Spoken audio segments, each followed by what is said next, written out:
What up, world? How we doing this morning? It's Friday, baby.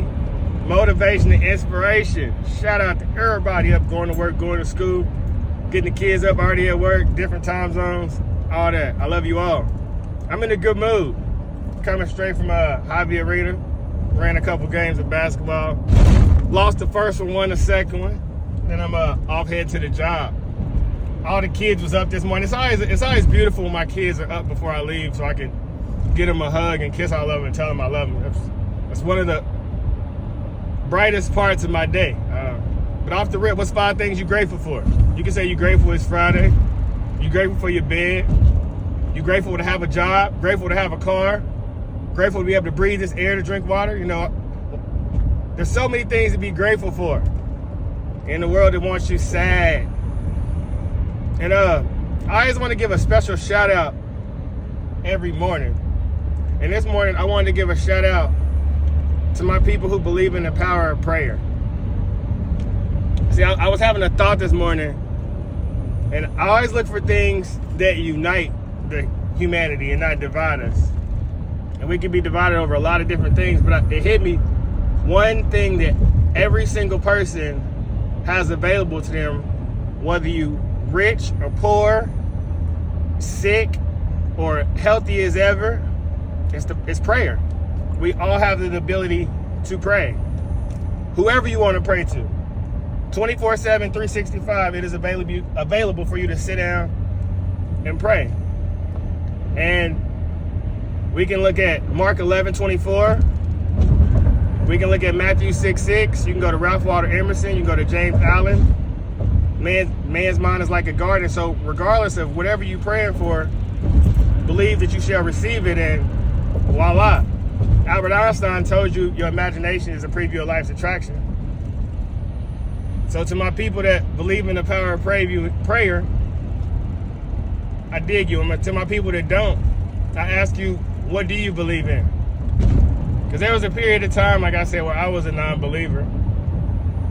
And I keep telling y'all, I'm not a preacher.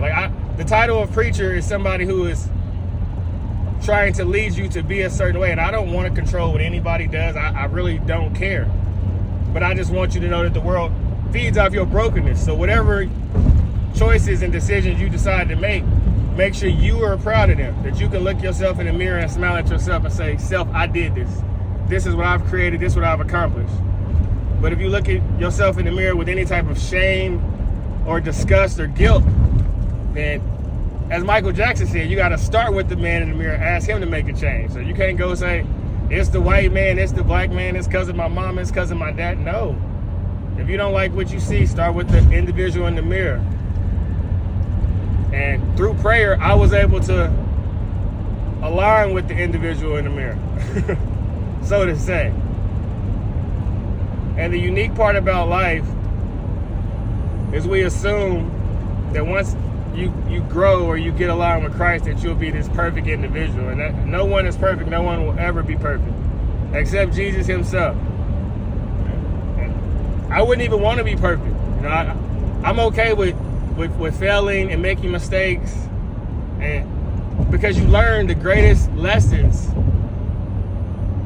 from the things that really hurt you the most. Like when you touch the stove and burn your hand, you learn not to touch that hole again. And so I think as men, we can all say we saw a woman and looked at a woman and it was eye candy, but it wasn't soul food. Women can all say that they've got themselves in a situation, whether it was dealing with a man or purchasing too many items or whatever it was. We all have put ourselves in situations where we're like, you know what? I bet I won't ever do that again. But if you've never learned your lesson, it's always somebody to bail you out, then you never grow. And as Carl Jung said, until you make the unconscious conscious, you'll repeat it over and over and over, and you'll just say, this is life, this is what's meant to be. And I believe all of us are meant to have greatness. I believe all of us are meant to live in abundance. And my thoughts is that's why they don't want us to pray, to know about our greatness, to ever mingle and have like minds. So I can keep you in this box. If this is all you can be, this is all you can become, it's the white man's fault that you don't even try to crawl out that damn thing. You know, Malcolm X said, you'd be surprised how a man's whole life can change by reading one book. And if I don't start reading books, I'm not even recording videos with y'all right now. I'm riding in the car listening to that probably new Lil Durk NBA Youngboys album. Whatever is out on the mainstream frequency. I haven't listened to Drake in real life like 5 years. When I stopped being spoon-fed content. Most of our world is like babies. They still sucking from mama's titty. They don't realize they can walk off and go get whatever they want to help them grow big and strong, to develop some muscles. Be like Popeye on that spinach in this thing.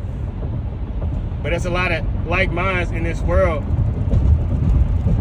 that understand that we're being dumbed down in ways that don't make no sense. Like I was at my daughter's 6th grade graduation ceremony, and to see how few fathers were there, it's like, man, this is something weird is in the world. And even the men that are involved, I'm really big on your image. Image matters to me. I can't expect my children to care about their body if I don't care about mine. I can't expect my sons to pull their pants up if I'm walking around sagging. If I got gold teeth in my mouth and chains on my neck, my sons are going to copy that. So when I see the way a lot of these fathers carry themselves, it's like, man, we got the blind leading the blind. And even if you are going to present yourself in a certain image, in a certain light, you have to let your children know that you were judged by the way you move, your walking resume. So shout out to all my parents that's really trying to set a strong example for their children in this world. And my people who not even parents, who are great teachers, great pediatricians, great therapists, great lawyers, great doctors. We need a bunch of great people. And what you give to the world doesn't have to be children. It doesn't have to be music. It doesn't have to be a movie. It could be you being the greatest doctor in the world, the greatest lawyer, a politician without an agenda. I had this thought the other day, and it hit me in like a ton of bricks. And maybe somebody can help me figure it out. Rappers present an image to where it's, I'll kill you, I'll murder you, but they family men, quote unquote. So when he dies, like, oh my God, why did somebody kill him? He was such a great person. Yet politicians present a squeaky clean image and have all kind of stuff going on behind the scenes. And if you notice, no one is who they really seem to be. Rappers talk about being murderers and gangsters, but they're really not. They are pretending. Politicians pretend to be saints and holier than thou, but they're not. And so if you grab anything from what I say, is don't put anybody on a pedestal. No one is better than you. No one is bigger than you except Christ himself. So all that billions of dollars that LeBron got, you can get that without selling out to China. All this money that the Obamas and the Bidens got, you can get that without selling your soul. I truly believe that you can live the highest quality of life without selling your soul. It don't seem like Bob Proctor sold his soul. It don't seem like Earl Nightingale or Napoleon Hill or Ray Dalio. It don't seem like they sold their soul. Maybe I'm wrong. Grant Cardone, Pat David. Don't seem like they sold their soul when they doing pretty good in life. It seemed like they stepped out on faith and took risks. It never sound like Madam C.J. Walker sold her soul back in 1905. It don't sound like Booker T. Washington sold his soul. If you've ever heard of Napoleon Bonaparte Drew, he was a slave. And when he got free, he bought the land right across the street from his slave master so he can go on his front porch every morning and wave at him. He don't sound like he sold his soul. So we've been tricked into think that in order to have a lot of money, you got to be evil. And I don't believe that narrative. I believe you can be extremely rich and wealthy and abundant and do good in this world. And that's what I'm encouraging everybody that aligns on my channel. You got a ton of ideas in your head. It only takes one time to be right. You only need one hit record. You only need one good podcast. You only need one good recipe of chicken. You only need one good recipe of chocolate chip cookies. Make a really good lemon pie. And all it takes is that you blow up off that one time, and then you make $5, you make $10, you make $10, you make $20, you make $20, you make $50, $50, $100, and so on, until you're up to $500,000 in a meal. And then your net worth is 1.5 mil, but then you get to a point where you got $500,000 coming in every 6 months. Like you got to think big. Why not? Why ever think on a small frequency? And yeah, you can say it sounds ridiculous and that's unrealistic. All right, okay, it's my imagination. The same way you can say me believing in God is me believing in an imaginary figure. All geniuses talk to themselves. Look up Nikola Tesla. Study Albert Einstein and tell me what you figure out about these individuals. And then you can study all kind of people. Friedrich Nietzsche. You know, throw Alexander the Great in there. Like, you have to know what's going on in this world. Study the world.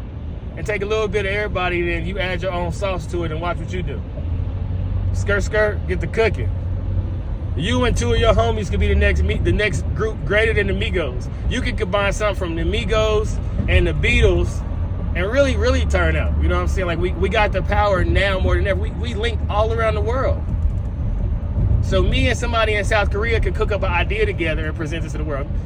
Me and somebody in Australia. Me and somebody in Germany. If you gotta think big. A fire book is The Magic of Thinking Big by David Schwartz. And I get a lot of comments where individuals say, do I have a list of books? I do have a note of all the books that I've read. I need to sit down and make a video about it. I'm gonna do it one of these days. You know, having 7 kids and being a basketball coach and a basketball trainer and being a husband, my time is like, I feel like I'm Stretch Armstrong, but it's cool what I'm able to do with the same 24 hours that everybody else has. Yeah, and I hope it motivates other men that you don't have to be out of shape because you have children. You don't have to be out of shape because you have a full-time job and because you're a husband. No. And I don't even buy the concepts that, you know, if you marry that you don't help out around the house. Because, man, like, my children, when I see them throw toys all over the playroom, I pick them up. Like, maybe I was raised different, but I really believe in the family unit. I truly do. If my wife cooks dinner, I'm in there, you know, putting the leftovers up in a Ziploc bag, putting them in the fridge, you know, pre-rinsing the dishes and putting them in the dishwasher. Like, I really believe in partnership and helping each other out. And that's a lost art in this world. You know, we've become very materialistic and what can you do for me? But like I said, in order to really contribute to this world, you can't be a go-getter. You got to be a go-giver. You got to give of yourself. And whatever that is, your wisdom, your energy. You know, the way kids spell love is T-I-M-E. My children don't care how much money I make. They don't care what kind of job I got. They don't care what kind of car I drive. My kids see me and they say, Daddy, can we go play 21? Daddy, can we go to the park? Daddy, can you play the Xbox with me? Daddy, can I make a YouTube video with you? Never once have my kid says, Daddy, how much money you got in the bank? Daddy, are you as rich as LeBron James? Daddy, why our house not as big as Steph Curry's? My kids ain't ever said that once. They just said they want to play with me and they love me, and I think it's a lot of fathers out there that could agree. You know, that judgment of material items, it don't come from the people that really, really love you, that you brought into this world. Because my daddy always worked under the table jobs, making from between $7 and $9 an hour. He detailed cars at car dealerships. Never had a legit job because he was on child support for my sisters, so they just took all his money. So he always got paid cash. And my daddy came home and gave us $3 a day for lunch money. I always came home with a bag of chips for us or an action figure from CVS, you know, like a little WWF action figure back in the day. And to me, that was enough. I didn't know my dad was poor or we was broke until the world told me I was broke. It didn't bother me that we didn't have a car and we had to ride the metro. I didn't know any better. I was a kid. You just do what your parents do. So we walk to this bus stop, we sit here, this bus comes, we get on, we drive to where we need to go, and we get off, and that was it. The world told me I was poor. The world told me that I was living in a bad situation. Even with my parents having domestic violence, I did not know that was a bad situation. My auntie and my uncle fought. My grandma and my grandpa. I don't know many couples back in the day that didn't get down. However, they loved each other. The next day, they was making breakfast together and all kind of stuff, no matter whose face was swollen or what. So as a kid, while the world would tell you, oh my God, it sucks that you grew up in such violence, man, I saw love. Now, it may have been the wrong way to love someone, but it gave me the concept and the right way to know how to love someone, versus if I never see the bad or the good, I'm out here like a lot of men who never had a father figure. You know, as much as I watch my mother and father fight, I watch my daddy take out the trash. You know, I watched him shovel the snow. I watched him sweep the floor. You know, I watched him, get the pond saw and clean the wood. So I learned that I did not want to be an abuser. I didn't want to be anything like that. I tried to be the exact opposite of what my dad was, because I saw how much that made my mom cry. And I had to go back and forgive my dad, because that's the thing about being kids, is you try to put yourselves in grown-up situations and you don't know what's going on. You don't know why they fighting and what they beefing. You know, there was plenty of times that my daddy would try to restrain himself. My mom was in his face like this. You ain't this and you ain't that, and you bum, and would push his head and smack him, and he would leave and go for a walk. And she would smack him again, and then they end up fighting. And then she called the police on him, and then the police show up, and then they take my daddy to jail. And then my mama got Mary J. Blige, I Ain't Gonna Cry, playing loud as hell through the house. And it was just, growing up as a kid, it was confusing. But I learned how to forgive people, how to accept individuals the way they are, versus if I grew up in an external situation, I'm just looking at like, that poor kid, that poor child. We should stop judging people or thinking we holier than thou, because all of us have some type of trauma, no matter how good or bad we grew up, no matter if we was rich or poor. But when you can look at the way you were raised and the way you were taught from your parents, and like my grandpa say, eat the meat and spit out the bones, and get what you need to be successful and let go of what you don't need, and then share with the world, and then you helping people. You know, me being able to talk publicly about my parents' domestic violence, you know how many other kids or grown-ups are still dealing with the trauma their parents having domestic violence, and them hearing me talk through it is helping them. You know, me talking about having dead children is helping them. So once again, I say, share your story, because you never know who needs to hear it. You never know who you're motivating. You never know who you're inspiring. You never, ever, ever know. And you are important. Your voice matters. So on this Friday morning, I hope you're smiling. I hope you're in a state of Thanksgiving, because you never know how God is going to bless you. You never know what can happen over the weekend. You never know what can happen today. So be in a state of pure happiness, baby, because life is beautiful. Life is abundant. And if you're still breathing, still air in your body, the God has a purpose for you. Share this video with somebody who needs it. And then I want you to blow a bag on everybody that you come in contact with this whole weekend. Just keep that energy up. Spread that love. It's the highest form of currency, and it's unlimited. That's how you know it's the highest form of wealth, because it's something no one can take from us. Artificial intelligence can't replace it. Social media can't bury it. No matter how negative the algorithm is, no matter how much negative propaganda is pushed out on the mainstream TV, they cannot kill the love that's inside of our hearts and the love we have for each other across the world. So I love you all. Have a great Friday. We outie, baby. Peace.